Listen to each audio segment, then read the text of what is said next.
They said I was born wrong. Not cursed, not sinful. Just defective. That was the word the doctors used when they thought I couldn't hear them. Defective, like a tool forged too thin, like an animal that shouldn't be bred, like a mistake nature usually corrects on its own. My name is Thomas Beaumont Callahan, and this is the story of how I survived a world that believed I shouldn't exist. I was born in January of 1840, 2 months too early, during one of the coldest Mississippi winters anyone could remember. The river had frozen in places people swore had never frozen before. Even the enslaved men who cut firewood said the cold felt unnatural, like God himself was holding his breath. My mother went into labor during a dinner party. Judges, planters, men who decided the fate of others over wine and laughter. She screamed upstairs while they toasted downstairs. By the time the midwife arrived, an enslaved woman named Mama Ruth, who had delivered half the white babies in the county, my body was already betraying me. I was tiny, blue, barely breathing. Mama Ruth took one look at me and shook her head. "Judge Callahan," she said quietly, "this baby won't make it through the night." She said it the way you say something that has already happened. My father accepted that verdict immediately. My mother didn't. She pulled me against her chest with hands trembling from fever and exhaustion and whispered, "He'll live. I can feel his heart fighting." It was weak, but it was fighting. I survived the night. Then the next. Then the next. But survival is not the same as living. At 1 month old, I weighed barely 6 pounds. At 6 months, I couldn't hold my head up. At 1 year, while other children were learning to walk, I couldn't even sit without support. Doctors came from Natchez, from Vicksburg, from New Orleans. They all said the same thing. "He will live," they said, "but he will never be normal." I grew up knowing my body was a disappointment. My bones were thin, my chest sunken. My hands trembled like they belonged to someone twice my age. Other boys learned to run. I learned to rest. Other boys learned to fight. I learned to read. By the time I was 10, I had read more books than most men in our county ever would. Greek philosophy, Latin poetry, history, law. My father's library became my refuge because the world outside it was built for stronger bodies. And then my mother died. Yellow fever took her in 1846. 6 years old, and I watched the only person who had ever defended my existence disappear. The night before she died, she pulled me close and whispered words I didn't understand until much later. "People will tell you you're less than whole," she said. "They'll measure your worth with the wrong tools." She died the next morning. After that, there was only my father. Judge William Callahan was everything I was not. Tall, broad-shouldered, loud when he wanted to be, terrifying when he chose silence. A man who turned law into wealth and wealth into power. Our plantations sat on rich soil overlooking the Mississippi River, thousands of acres of cotton fed by the labor of hundreds of enslaved people. The mansion was white and perfect. The quarters behind it were not. As a child, I didn't understand that contrast. I was too busy learning how to breathe without pain, how to walk without falling, how to exist without embarrassing my father. By 19, my body had stopped pretending it would ever catch up. I stood barely 5 feet 2 inches tall. I weighed just over 100 pounds. My chest curved inward like it was collapsing on itself. My voice never deepened. My face never grew hair. My body never became a man's. And that was the real problem. The examinations began shortly after my 18th birthday. Not because I was sick, but because I was unmarried. My father arranged a meeting with a young woman from a respectable family. She lasted 15 minutes before inventing a headache. "She looks like she'd break him in half," I overheard her say. That night, my father sent for the first doctor. He undressed me, measured me, prodded me. He didn't look at me like a patient. He looked at me like evidence. When he finished, he spoke the word that would destroy my future. "Sterile?" The second doctor confirmed it. The third made it official. "Unfit for reproduction." That phrase followed me everywhere. In whispers at church, in jokes at dinner parties, in pity disguised as politeness. I wasn't a son anymore. I was a failed bloodline. And my father began to think of solutions. After the third doctor left, the house felt different. Not quieter, heavier. Like the walls themselves knew something had broken. My father didn't speak to me for 3 days. When he did, it wasn't anger I heard in his voice. It was calculation. Mississippi society did not forgive failure, especially not the failure of bloodlines. Men like my father were measured by land, legacy, and heirs. I had taken one of those from him simply by existing the way I did. Word spread fast. Women stopped being introduced to me. Invitations arrived with my father's name only. At church, people smiled too kindly, the way they do when they're already counting you out. I learned how disposable I was without ever being fired. One night at dinner, a visiting planter laughed into his whiskey and said loudly, "Nature has a way of fixing mistakes, doesn't it? The weak don't reproduce." Everyone laughed. My father didn't. He watched me the way a man watches a storm forming. Not emotional, just alert. By the spring of 1859, my father stopped pretending. He no longer spoke of marriage. He spoke of solutions. I heard him pacing at night, heard papers shuffled, heard the scratch of his pen writing things I wasn't meant to read. Then one evening he called me into his study. The room smelled of bourbon and ink. He didn't ask me to sit. "Thomas," he said, "you understand what's at stake here." I nodded. I always nodded. It had become second nature. "The Callahan estate cannot fall into incompetent hands," he continued. "Everything I've built cannot die with you." I felt myself shrink under his gaze. "I've consulted legal texts," he said. "Old precedents, loopholes." I knew then that whatever he was about to say would not be normal. "There are ways," he said slowly, "to continue a family line even when the heir himself cannot." My stomach tightened. "What do you mean?" I asked. He took a sip of bourbon. "I mean, children can be produced on your behalf." I stared at him. "I don't understand." He leaned forward. "Delilah." The name landed like a blow. Delilah was one of the strongest field hands on the plantation. Everyone knew her. Overseers praised her strength. Other enslaved people respected her quietly. She carried herself with a dignity that seemed dangerous in a world that punished it. "She's healthy," my father continued. "Young, fertile." My hands began to shake harder. "You're not suggesting—" "I am," he said flatly. "She will bear children. Strong children. Those children will be legally structured to become yours." I stood up so fast the chair scraped against the floor. "You're talking about breeding a human being. I'm talking about preserving this family. You're talking about rape. She's property." That word again. Property. The same word used for furniture, for land, for livestock. I realized then that my father didn't see this as cruelty. He saw it as efficiency. "You don't have to touch her," he added, as if that made it better. "I'll select the male. Good stock, proven." I felt sick. "You want to use her body like a machine," I said, "like an incubator." "And you," he snapped, "have no alternative." He was right. Legally. Socially. In every way that mattered to men like him. Except one. I said no. It was the first time I ever had. That night I couldn't sleep. I kept seeing Delilah in the fields, her back straight, her hands raw, her eyes alert. She didn't know. No one had asked her. No one ever would. I realized something horrifying in the dark of my room. If I did nothing, this would happen, and history would record it as normal. The next day, I went to the quarters. I'd never gone alone before. People stopped what they were doing when they saw me. A white man walking without authority through that space was a threat by default. I asked where Delilah was.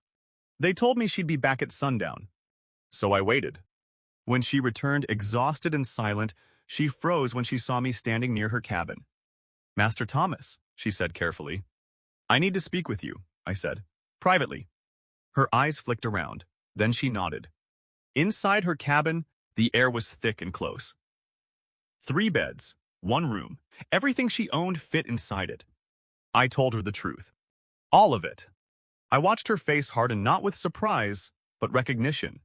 "So," she said quietly, "he plans to use me like a broodmare." "Yes." She sat down slowly. "Men like your father always find new ways to be cruel," she said. "This one just has more paperwork." "I wanted you to know," I said. "I wanted to give you a chance." "A chance to do what?" she asked. I had no answer. Then she looked at me. "You know," she said, "if I refuse, I'll be beaten, or sold, or worse." I nodded. "And if I comply," she continued, "I'll live knowing my body was never mine." I felt smaller than I ever had. "I can't stop him legally," I said, "but I can help you escape." The word hung between us. Escape. She laughed once, sharp, bitter. You wouldn't last a day on the run, she said, and neither would I if caught. I know, I said. She studied me. Then she asked the question that mattered. Why would you do this? I swallowed. Because if I let this happen, I said, I become exactly what they say I am. She was quiet for a long time. Then she said 2 days. My heart pounded. 2 days to think, she clarified. If I say yes, we leave. I nodded. As I left the quarters, I realized something terrifying. For the first time in my life, my body didn't matter. My choice did. The 2 days that followed were the longest of my life. Every sound in the house felt louder. Every footstep felt like it was following me. My father didn't mention Delilah again. He acted as if my resistance had been nothing more than a tantrum that would burn itself out. That terrified me more than anger would have. It meant he was confident. Confident people don't wait. I avoided him completely. Ate alone, slept poorly, thought constantly about what would happen if Delilah said no. Because if she said no, my courage would die quietly, and his plan would move forward without resistance. I spent the first day preparing without knowing if I would ever leave. I went into Natchez under the pretense of errands and withdrew nearly all the money my mother had left me, $800, enough to disappear if spent carefully. I studied maps late into the night, roads north, patrol routes, rivers that could hide us and towns that would expose us. I practiced my father's signature until my hand cramped. Every forged pass felt like a crime. Every line I traced felt like freedom. The second day, I wrote letters. One to my father. I stared at the papers for an hour before writing the first word. Not because I didn't know what to say, because I knew exactly how much it would cost me. By the time I finished, my hands were shaking. I sealed it. I didn't read it again. If I did, I might not leave. Thursday night arrived without ceremony. The house fell asleep like it always did. Servants retiring, lamps dimming, doors closing. At 11:45, I stood in my room fully dressed, my bag at my feet. I wondered if courage always felt like this. Not heroic, just quiet and terrified. At midnight, I slipped out through the kitchen door. The stable was dark and empty. I hitched the wagon by touch, every sound echoing in my skull. Then I saw her. Delilah stepped out of the shadows with a small bundle in her hands. Everything she owned. 24 years of life reduced to what she could carry. You came, she said. So did you, I replied. She looked once, just once, toward the quarters. Then she climbed into the wagon. I took the reins, and we left. The plantation disappeared behind us faster than I expected. No alarms, no shouts, just dirt road and moonlight. Every mile we put behind us felt unreal. Like the world hadn't realized yet that something illegal had happened. After an hour, Delilah spoke. Once we crossed into Tennessee, she said, it gets harder. I know. And if we're caught? I know. She nodded. Silence returned. But it was different now. No longer fear alone. Something else had joined it. Possibility. Near dawn, we pulled off the road into a stand of trees. We ate in silence, slept in turns. When I woke, Delilah was watching the road. You didn't lie, she said. About what? You really meant to do this. I nodded. Then I will too, she said, fully. That night we crossed the first patrol. The officer looked at the papers, looked at me, looked at her. Judge Callahan's business? He asked. Yes, sir, I said, forcing my voice steady. He waved us through. I didn't breathe again until we were out of sight. Delilah let out a quiet laugh. Don't get comfortable, she said. The road hasn't noticed us yet. Over the next days, we became something new. Not master and slave. Not fugitives. Partners. She fixed the wagon when it broke. She found food when ours ran low. She kept us alive when my strength failed. At night, we talked. Really talked. About her life, about mine. About what freedom might look like if it ever stopped being theoretical. You know, she said once, your father tried to define you by what your body couldn't do. I nodded. And mine tried to define me by what my body could, she said. Neither of them saw us. I understood then that we were escaping the same cage from opposite sides. One night, sheltering in an abandoned barn as rain hammered the roof, Delilah asked the question that changed everything. When we reach the north, she said, What happens to us? I hesitated. You'll be free, I said. You can go anywhere, do anything. And you? I'll help you start, then. I don't know. She looked at me for a long time. What if I choose you? My heart stopped. You don't owe me. I know, she said. That's why it matters. She took my hand. For the first time, she said, I'm choosing. We crossed into Ohio just before dawn. There was no sign, no announcement, no voice from the sky declaring us free.